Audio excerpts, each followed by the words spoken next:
What's up, everyone? Welcome back to Let's Play Spore Galactic Adventures. This is gonna be a double feature. First, we're gonna go to the zoo to see animals. Here we have our captain. Sadly, we cannot change it. We have a choice of teammate. I'm choosing Farmer Godzilla.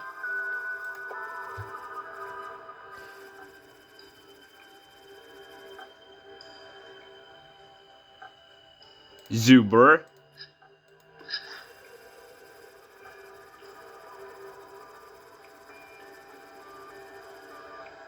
And Evernight Mothra.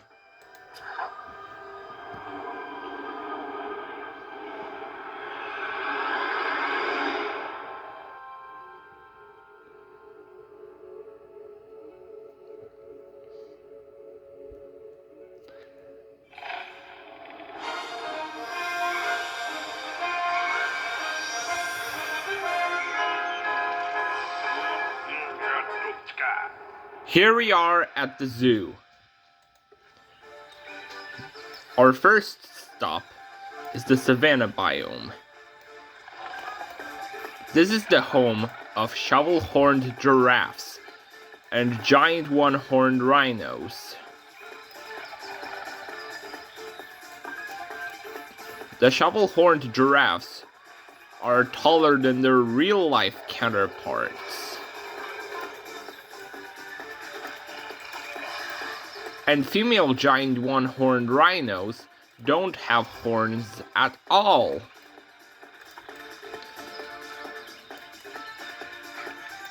And an interesting fact that you may not have known is that rhinos' horns are not actually made out of bone, but keratin, just like our fingernails and hair.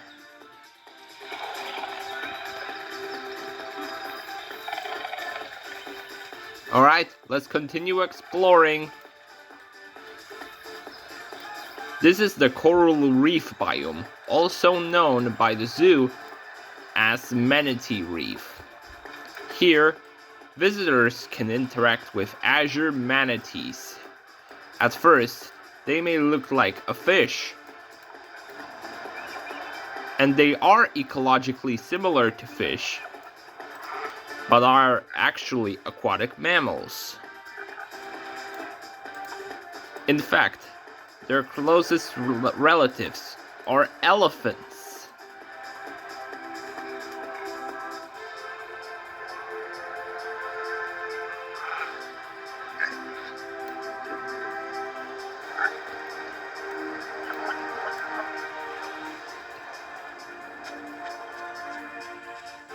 Moving away from the water for a while, we have the jungle biome. On the ground, you will spot majestic peacock pheasants and fire-red tree frogs as well. Fire-red tree frogs are different from other tree frogs because of their red skin, but they are not poisonous. That's why they're not called poison dart frogs. Look up in the sky and you will see a type of monkey called the tree-hanging capuchin.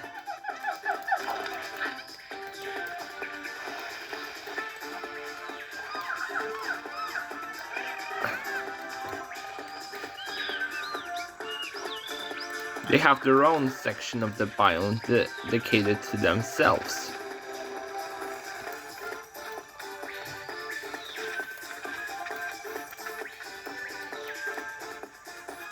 I just glitched for a while, but anyways, let's continue exploring.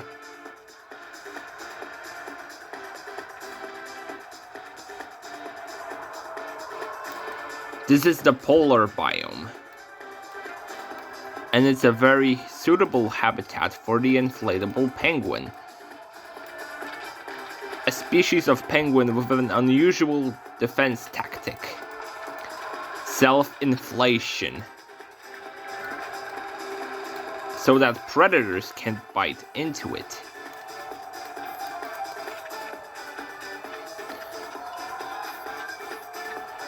Sometimes, inflatable penguins can get stuck in rocks, and that makes me want to laugh at them.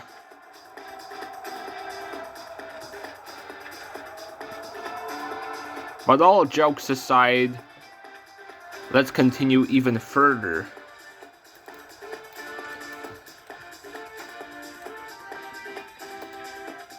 Because there's another area I want to see. Oh, I can see pyramids. This means we are headed to a desert area. You think there's going to be an ostrich or a camel in there, but you will be very, very wrong. This home belongs to the terrible warthog, who shares its habitat with the dusk howler, a species closely related to the night howler. The terrible warthog's tusks are an efficient defense weapon. The dusk howler, on the other hand, is crepuscular, while its cousin, the night howler, has a more nocturnal lifestyle.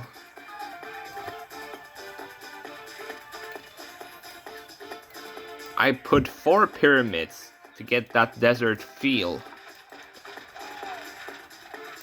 Desert warthogs, I mean terrible warthogs, are very adaptable in arid regions. That's why I put them in the desert biome instead of something like, I don't know, a camel, a crocodile, a gecko, whatnot. But anyways, let's go swim in the ocean.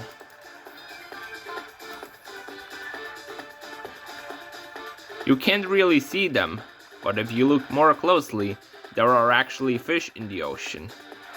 That area is actually called a seaquarium, a combination of 2 words, sea and aquarium. Here we have the last area, which is the swamp biome. A habitat for a trio of species, 2 mammals and 1 amphibian. The 2 mammals are the crimson deer with its magnificent antlers and the friendly shaggy capybara. Look at this furry rodent. He wouldn't hurt anyone, not even a fly. The only amphibian in the swamp biome is the swamp frog, which is about as big as the extinct frog Beelzebufo. Swamp frogs have growths that help them camouflage from predators.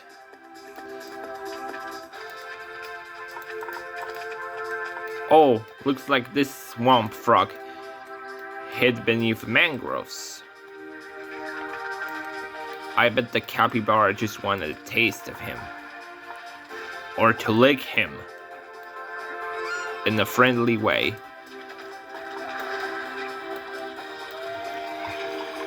I've seen deer living near bodies of water. And seeing them in this biome, this makes me like them a little lot more.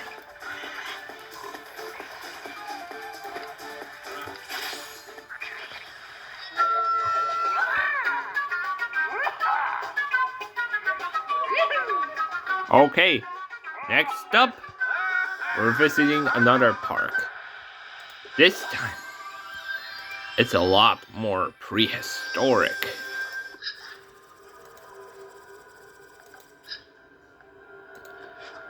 The creatures you will find here are completely different, looking like something from a prehistoric world.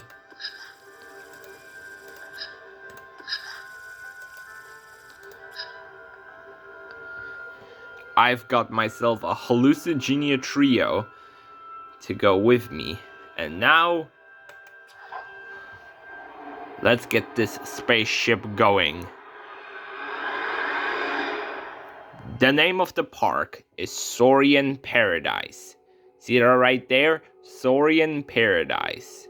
Saurians are creatures you will find in the Natlan region of Genshin Impact. There are currently 6 of them, but once, or even thousands of years ago, there were many. It's like we're in Jurassic Park right now. Our first area is called Titanosaurus Grove, and it houses the biggest land Saurians in the collection, Titanosauruses. The baby Titanosaurs have recently been born, and these triplets are from 2 different females. They have only 1 father, but 2 mothers.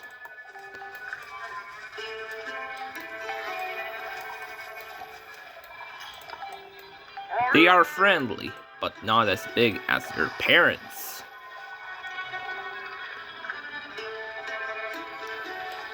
Someday, they could weigh up to 300 tons.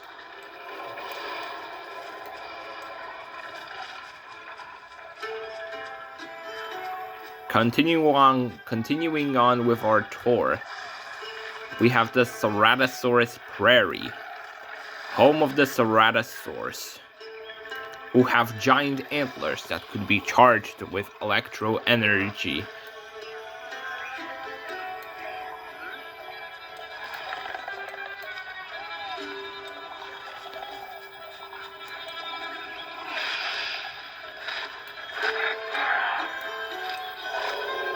They are so big, they could weigh up to 7 tons or more.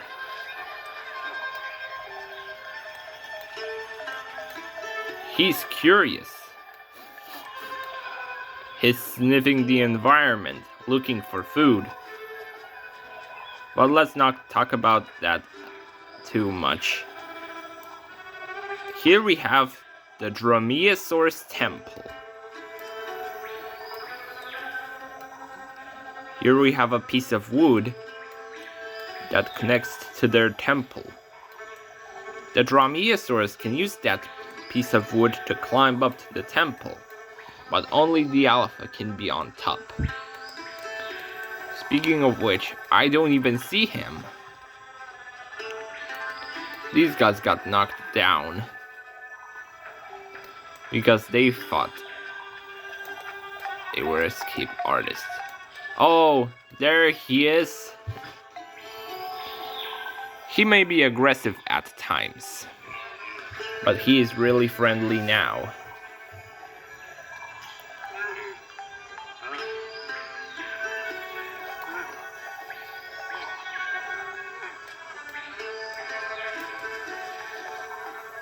The alpha is very strict and protective of the future generation. Unlike its descendant, the Yumkasaurus, the Dromaeosaurus were mostly carnivorous and only ate fruit occasionally, whereas the Yumkasaurus eats fruit and small amounts of vegetables every day, but only hunts meat in the form of lizards and small mammals, like rats.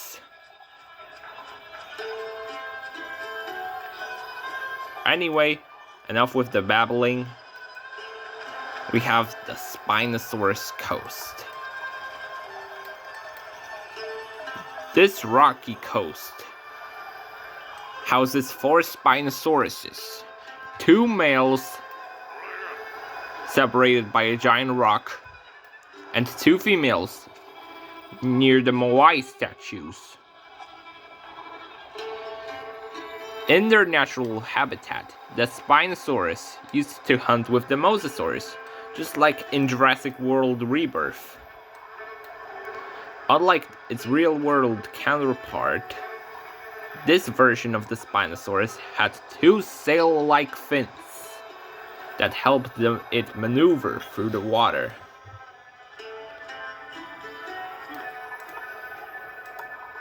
The Spinosaurus is in fact the ancestor to the Coholosaurus.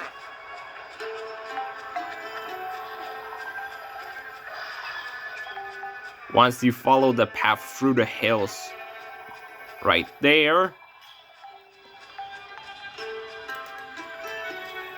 and sneak past the Dromaeosaurus temple. Oh, there's the Alpha again.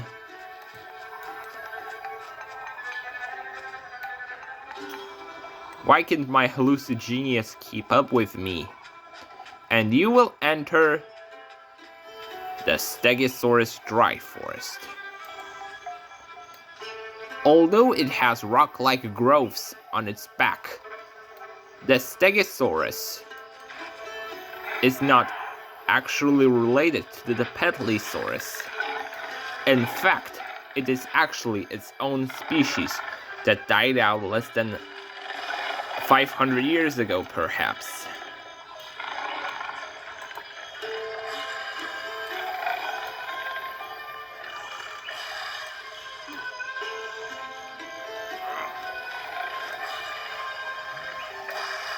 We have only 3 Stegosauruses in our collection currently, but we are hoping to add more in the future to further enhance the breeding program.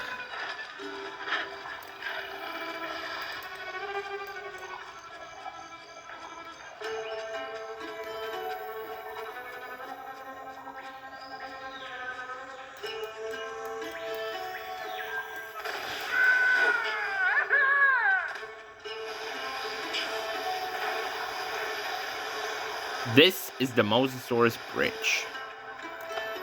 It separates 2 mosasaurs, a male on the left side and a female on the right side. A female who has recently given birth to baby mosasaur twins. Aren't they cute?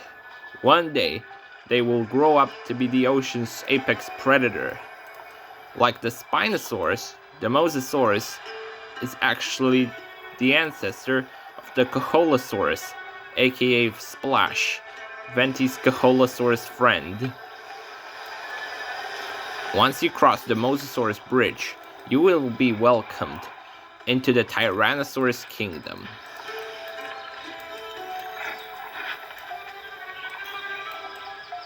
This is the newly redesigned Tyrannosaurus for prehistoric Teyvat Ice Age, now sporting a more T-Rex-like design. With the tail much more in the air and non-pronated wrists, it is more ecologically similar to the Jurassic Park T-Rex now. And it has like these dragon ears, similar to many other Saurians.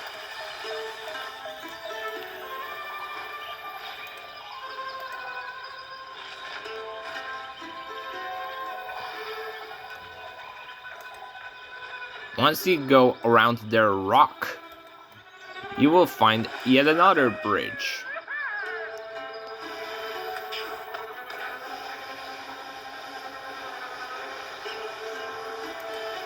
This is the Therizinosaurus's den.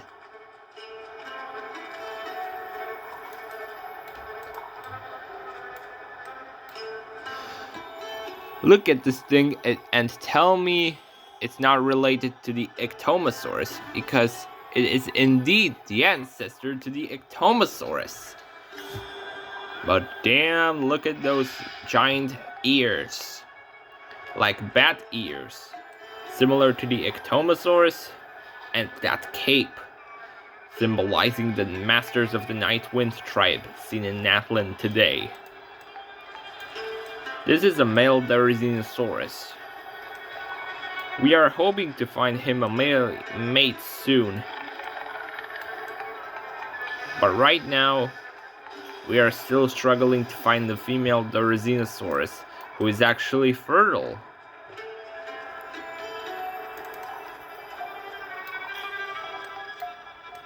Okay, now there are some new areas we haven't seen before.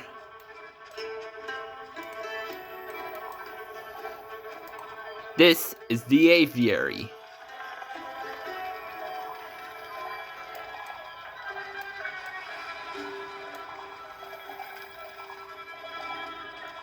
The aviary houses two of our ornithosaurs.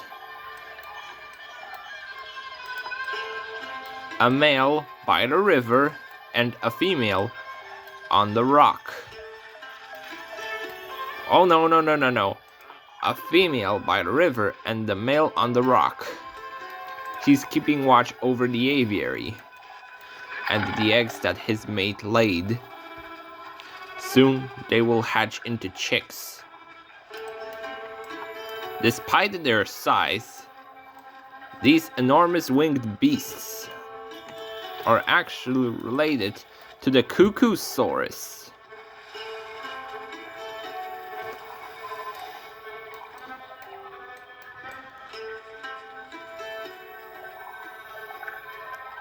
Let's get out of the aviary and find some more habitat creatures. This enclosure is called the Parasaurus hangout spot. You will find 1, 2, 3, 4, 5 Parasauruses, if I'm not mistaken. I'm shit at counting. But anyway, these take some inspiration from the real-life Parasaurolophus. With that crest and that two-legged stance. They made terrifying war cries to check if there are any threats. Surprisingly, just like the Ornithosaurus, the Parasaurus is actually the ancestor of the Crepuscular. Got you right there. You thought they were their own species? No, they were actually related to the Crepuscular. Over thousands of years, the Parasaurus rejected its long crests and began forming wings, which enabled it to fly.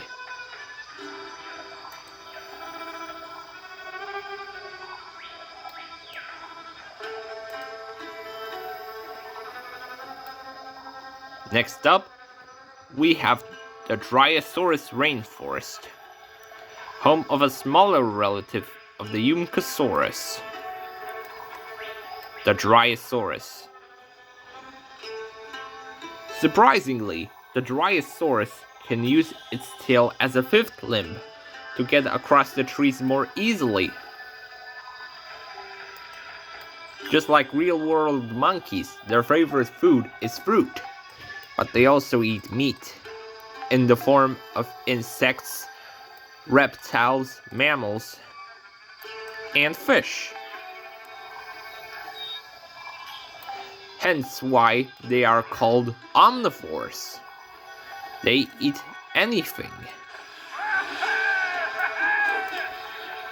including fish.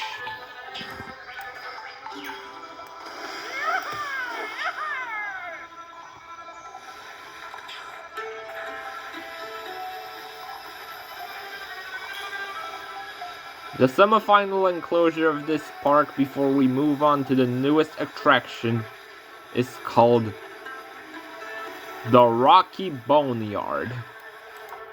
It houses two species which are actually closely related to the Petlisaurus, Ankylosaurus and Allosaurus. They both possess the Geo element. The Ankylosaurus has a tail club, but not to defend itself, but to smash rocks. The Allosaurus, on the other hand, had stone-crunching jaws, even stronger than that of a lion Rawr!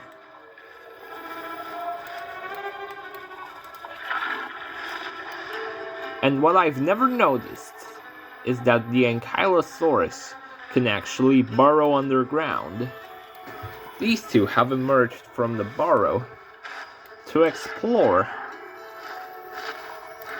while some of them are already out. One of them. These two species coexisted peacefully, and there wasn't any competition between them. They would share meals together.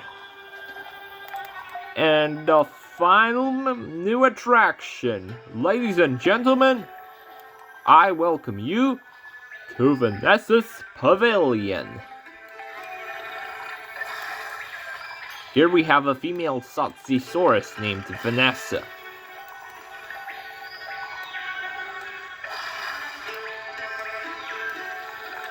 Recently, scientists have made a shocking discovery regarding this species. In fact, females of this species could breed without a mate.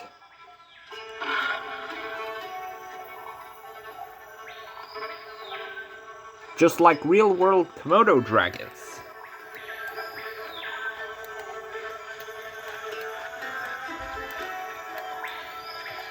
They lay eggs, which could hatch into baby versions of themselves. Sort of like cloning. I think soon we're gonna have Vanessa Jr. But for now, we only have Vanessa. She's got plenty of space to roam around. Right now, she is anticipating a meal.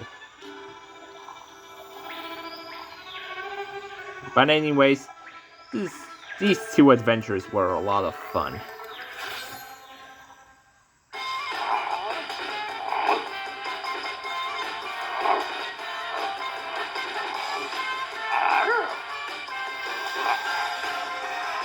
Honestly, guys, the Saurian Park was better than the zoo.